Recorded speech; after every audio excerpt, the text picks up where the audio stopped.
Di episode kemarin, kita sudah tahu kalau Yurian dipilih oleh raja untuk ikut kompetisi persahabatan antar kekaisaran.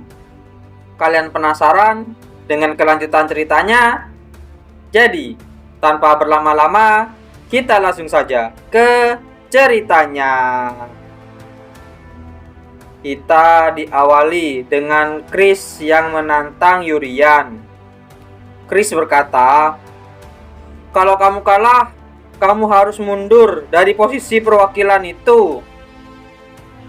Ternyata di sana sudah ada instruktur Yewon yang mau menjadi wasit di antara pertarungan mereka berdua. Instruktur Yewon berkata, "Pertandingan ini akan mengikuti aturan sekolah sihir, yaitu dilarang menyakiti lawan. Apa kalian setuju akan peraturan ini?" "Tidak masalah. Pertarungan kali ini adalah koin bergerak. Pindahkan dan tempatkan koin ke area lawan selama 5 detik. Dan kalau koin itu menuju ke arahmu, maka kamu kalah. Namun, koin hanya dapat digerakkan oleh sihir. Kalau sampai keluar area, maka poin untuk lawan. Sederhananya, kamu membutuhkan sihir yang lebih kuat untuk memindahkan koin tersebut.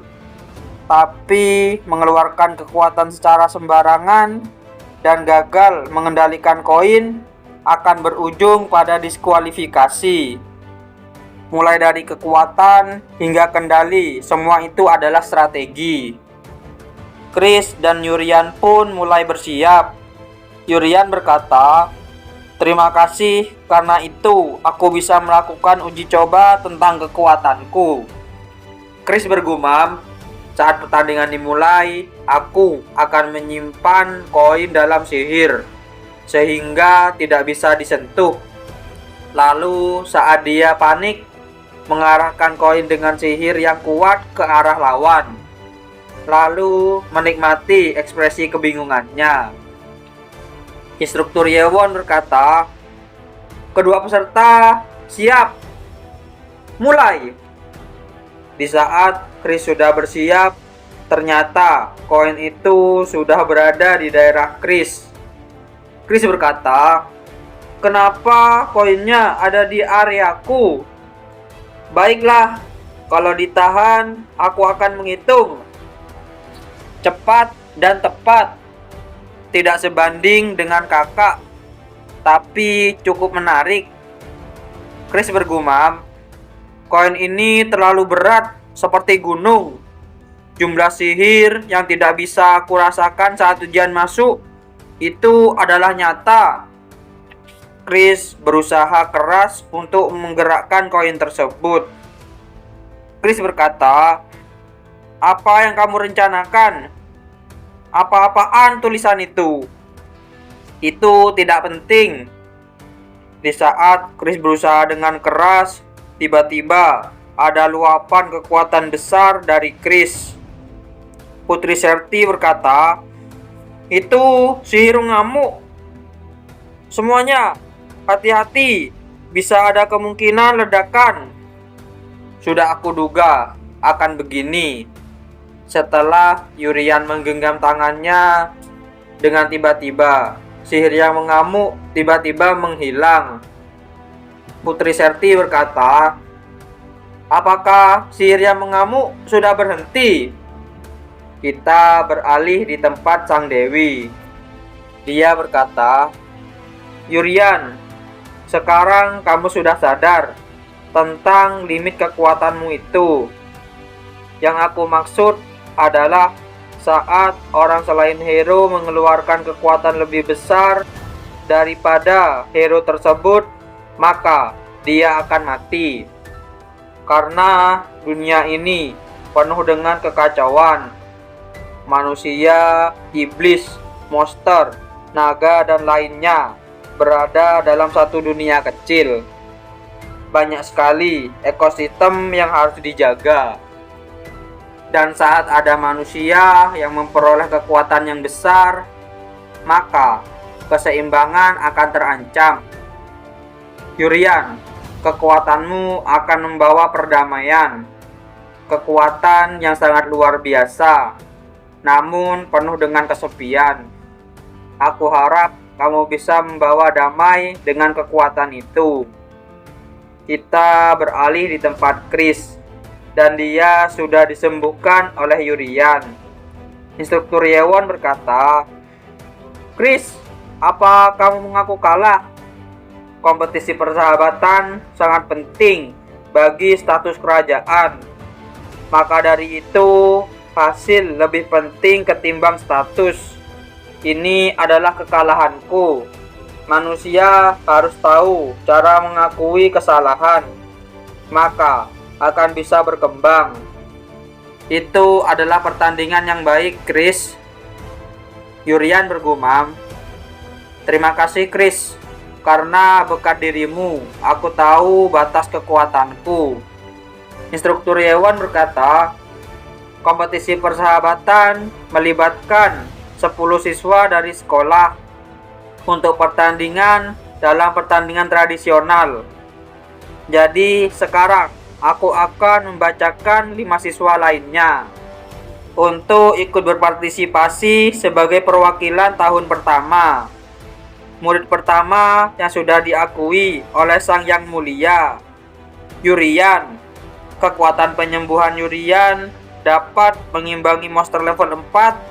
Itu akan sangat berpengaruh dalam pertarungan kelompok.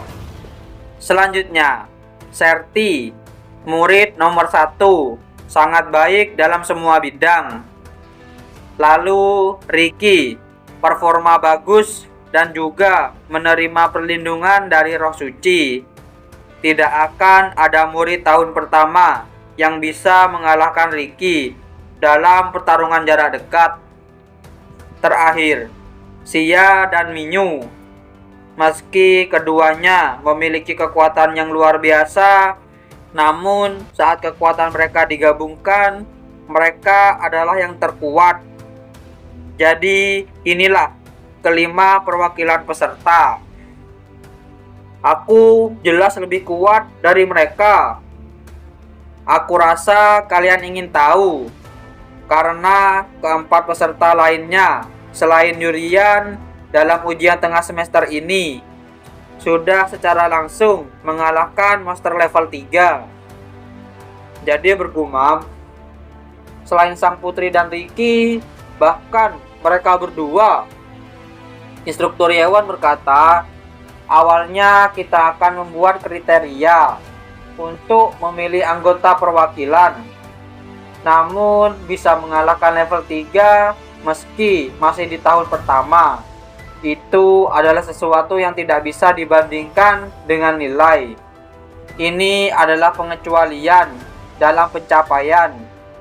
Hingga saat ini, kasus di mana anak tahun pertama mengalahkan level 3 adalah yang saat ini menjabat sebagai ketua OSIS, Deus. Tahun ini jelas ada perkembangan. Ella bergumam, aku akan jadi lebih kuat dan berjuang bersamamu karena aku kakakmu. Dengan tiba-tiba, Miyu mendekati Yurian. Dia berkata, kamu mau melakukannya bersamaku. Dengan kekuatanmu, kita bisa menjadi yang terkuat dan tidak terkalahkan. Kalau kamu mau menikah denganku, aku akan membuatmu menjadi bangsawan. Pernikahan itu sesuatu yang dilakukan dengan orang yang kamu cintai. Terlebih lagi, kita masih muda. Kamu jangan mengejek kakakku. Baiklah semuanya, penjelasan sudah selesai. Ayo berkemas, kita akan pergi sekarang. Kita akan pergi kemana? Tentu saja ke Kaisaran. Bukankah ini terlalu cepat? Kita beralih di tempat kekaisaran. Di sana ada Ella dan teman-temannya lagi bersenang-senang. Dengan tiba-tiba, ada seorang anak berseragam biru berkata, "Kenapa orang-orang tidak beretika ini membuat keributan? Apa mereka dari kerajaan sebelah?" Jade bergumam, "Seragam itu berasal dari Imperial Akademi Sihir. Itu berarti mereka murid dari kekaisaran." Murid Imperial Academy berkata, "Jadi benar, mereka tidak memiliki banyak murid handal. Menerima rakyat biasa dalam kelas atas. Kualitasnya benar-benar sudah menjadi jelek." "Jangan bicara sembarangan. Ella jauh lebih kuat daripada kalian. Beraninya rakyat biasa menganggap dirinya lebih kuat daripada kita. Kami adalah murid tahun pertama dari Imperial Akademi Sihir. Peringkat 9. Tahun pertama Li Irtel. Peringkat 6. Tahun pertama Li Jerik. Peringkat 3. Bahru." Pria itu peringkat 3. Apa dia salah satu perwakilan untuk pertandingan? Sampah sepertimu tidak mungkin bagian dari Imperial Elite. Kalau begitu, tunjukkan kemampuanmu. Mereka pun mulai menyerang. Akan tetapi Ella dengan mudah mengalahkan mereka berdua. Ella berkata, "Apa ini? Kamu terlalu lambat dan lemah. Apa benar kamu dari kelas terbaik? Dasar bodoh. Keluar saja. Kalian membuat malu kekaisaran. Aku akan tunjukkan kekuatan yang sesungguhnya." Dengan tiba-tiba Jade menyerang Bahru. Bahru bergumam, "Kekuatan macam apa ini? Apakah pedang iblis?" Bahru berkata, "Kenapa kamu tidak bersama para perwakilan peserta? Kami punya banyak teman hebat." Bahru bergumam, "Siapa yang menyebarkan rumor kalau mereka payah? Benar-benar kebohongan belaka." Dengan tiba-tiba ada seorang anak yang datang. Dia berkata, "Bahru, apa kamu ketakutan? Murid hebat dari kekaisaran takut dengan manusia biasa dari kerajaan sebelah." Ternyata dia adalah salah satu dari Imperial Akademi Sihir, Ryushi. Bahru berkata, "Kami tidak takut membuat malu kekaisaran. Kamu akan terima akibatnya." Dengan tiba-tiba Ryushi menyerang. Akan tetapi serangan tersebut bisa ditahan oleh Jade. Jade berkata, "Serangan barusan itu terlalu berlebihan. Kalau tidak ditahan, itu tidak akan hanya berakhir dengan luka. Apa kamu berhalusinasi? Kalau kamu berhasil menahan seranganku, itu hanya pemanasan. Inilah serangan yang sesungguhnya." Apakah Jade bisa menahan serangan tersebut? Kalian penasaran? Jadi, jangan lewatkan di episode yang selanjutnya. Terima kasih sudah menonton video kami sampai selesai. Jangan lupa subscribe, like, dan komen, dan share video kami ke teman-teman Anda. Dan dadah!